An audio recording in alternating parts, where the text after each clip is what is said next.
ముస్లింలు కనిపెట్టిన టాప్ 5 వస్తువులు. ఈరోజు మనం ఉపయోగించే ఎన్నో ముఖ్యమైన వస్తువులు, సైన్స్ అండ్ టెక్నాలజీ, వీటి వెనక ఎంతోమంది ముస్లిం శాస్త్రవేత్తల కృషి ఉంది. ఈరోజు మనం టాప్ 5 ముస్లిం ఇన్వెన్షన్స్ గురించి తెలుసుకుందాం. మొదటిది ఆల్జీబ్రా. ఆల్జీబ్రా కోసం కృషి చేసింది మొహమ్మద్ ఇబ్నే మూసా అల్ ఖ్వారిజ్మీ. ఆల్జీబ్రా అనే పదం ఈయన పుస్తకం నుంచే వచ్చింది. ఇది ఆధునిక గణితానికి పునాదులు వేసింది. రెండోది హాస్పిటల్ సిస్టమ్.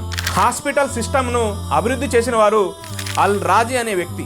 మొట్టమొదటిగా మోడర్న్ హాస్పిటల్ సిస్టమ్ను ప్రవేశపెట్టారు. వేరువేరు వార్డులు, డిఫరెంట్ వైద్య పద్ధతులు, ఇవన్నీ అల్ రాజీ అనే వ్యక్తి ప్రవేశపెట్టారు. మూడోది శస్త్రచికిత్స పరికరాలు, అంటే సర్జికల్ ఇన్స్ట్రుమెంట్స్. సర్జరీ కోసం ఉపయోగించే పరికరాలని ప్రవేశపెట్టింది అల్ జహ్రవి అనే శాస్త్రవేత్త. 200కు పైగా సర్జికల్ టూల్స్ని రూపొందించాడు. ఇవి ఆధునిక సర్జరీకి పునాదులు వేశాయి.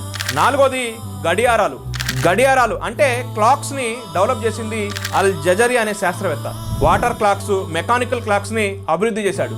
ఐదోది నావిగేషన్ పరికరాలు. అల్ బిరూని అనే శాస్త్రవేత్త వీటిని అభివృద్ధి చేశాడు. దిశలు అంటే డైరెక్షన్ చూడడం, భూమి కొలతలు, వీటిల్లో చాలా గొప్ప కృషి చేశాడు. వీళ్ళందరూ ఆ విధంగా కృషి చేయడానికి, అలాంటి ఆలోచనలు రావడానికి కారణం ఖురాన్. ఖురాన్లో సైన్స్ గురించి 1400 సంవత్సరాల ముందే ఎన్నో విషయాలు తెలియజేయడం జరిగింది. జీవితంలో ఒక్కసారైనా ఖురాన్ చదివే ప్రయత్నం చేయండి.